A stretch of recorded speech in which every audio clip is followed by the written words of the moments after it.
5 things I wish I knew before buying a 150cc scooter. And this is a Chinese scooter in particular. A Chinese scooter is like a pet. You have to take care of it regularly.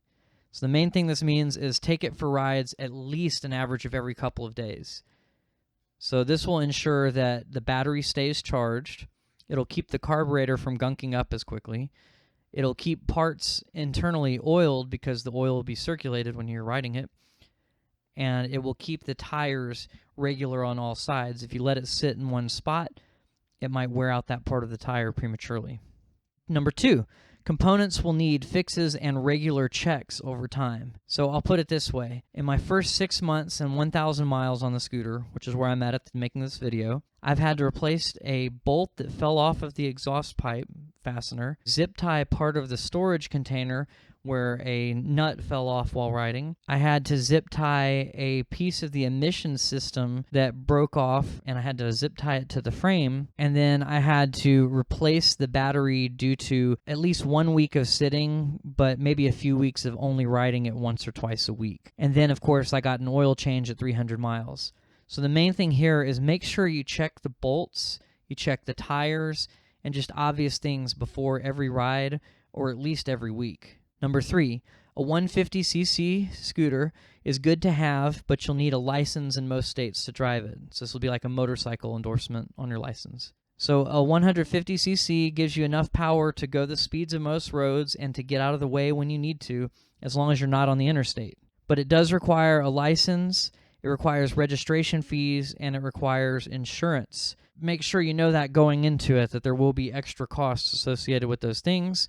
If you don't want those costs and the license, you could go with the 50cc scooter, but then you'll have to be very careful because you may not be able to get out of the way in time.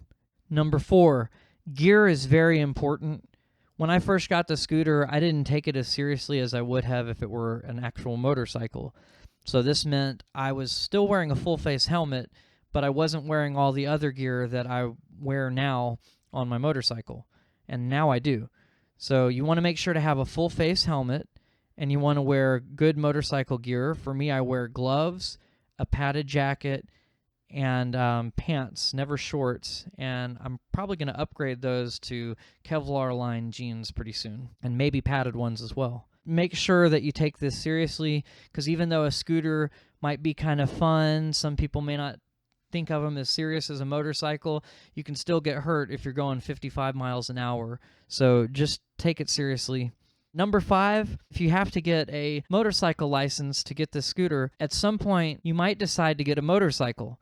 So this can start an addiction where you end up with multiple vehicles. So for me, when I got the scooter, I thought, I won't ever want a motorcycle. This is fine. This is perfect for me. It does everything that I need it to. It'll be fun.